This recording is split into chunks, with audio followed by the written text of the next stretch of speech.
Biden wants to give 500,000 Americans money to buy homes.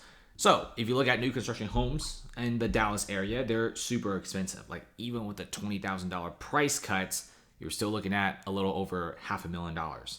If you're buying a $500,000 house, you should be making like $150,000 to $200,000 at least, in my opinion. Especially with interest rates being super high, the property taxes being super high, and if you live in an HOA community, bless your heart, but those things are also rising up. So if you look at new construction homes, they're super expensive. New construction is not something that's cheap and affordable. In fact, a lot of these homes in suburban communities, they go for like $500,000 to even closer to $700,000. And they're just regular suburban communities. Like houses like these aren't exactly like mega mansions. They're not exactly super special. Just a regular suburban home for like a family. And it's like $500,000. So essentially what Biden is trying to do is get cheaper loans, make affordable housing in places and urban locations that are distressed. So the Biden administration said Thursday that it was looking to help hundreds of thousands of Americans realize their dream of home ownership. It's part of an effort to reduce housing costs and pretty much let Americans have a break and let Americans buy homes. So it's a big backing of a proposal known as the Neighborhood Homes Investment Act.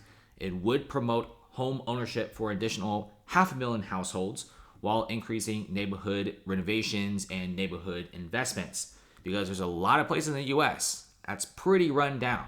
You know, there's a lot of urban neighborhoods, suburban neighborhoods, and rural neighborhoods that are very distressed, and they want to develop a lot of these communities that are close to transportation hubs and renovation of existing housing as well. Now, it will generate $125 billion in development revenue for the construction, the employees, the people who build the homes, and also the transportation department. 500,000 homes. That is not a small number. That's a humongous number. And remember, this is in the very early infant phases, and it's being fueled by a few politicians here and there, and especially Biden himself. Now, also keep in mind that presidential elections are next year in 2024. So if Biden doesn't get elected, who knows what the next president will do to this proposal? They might just throw this in the trash. Now, there's also a lot of other things is how will they build 500,000 homes?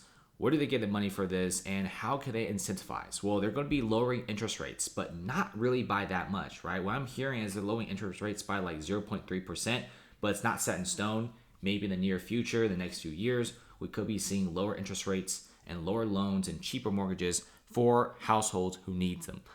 But then again, though, you also have to get backings from several banks and also several lenders to make this happen. So far, Biden has just proposed this, right? Just talked about it a few times here and there. Nothing really has been passed either. And it's trying to make home ownership a reality for many families who do not have the advantage to do so. Because a lot of times when young adults get homes, a lot of times it's passed down, right? People who hit like their 30s or 40s and suddenly get like 5-6 properties. They pass it down to their kids, and their kids pass it down to their kids. It's like generational wealth, essentially. And like that wealth becomes bigger and bigger. It's like a snowball. So let's just see what happens. I think it's a pretty interesting scenario. But to pull something this big off is going to be extremely difficult. Not to mention, there's a lot of other party members in Congress that do not like this proposal at all. Okay, and there's also what I've heard from rumors in different forums on Reddit. There's a lot of real estate companies who don't like this either. A lot of real estate tycoons that don't like this either. Because when you build this much affordable housing, what's going to happen to the rental market? A huge collapse. And of course, those mortgages will default, and many small regional banks and big banks will take the hit.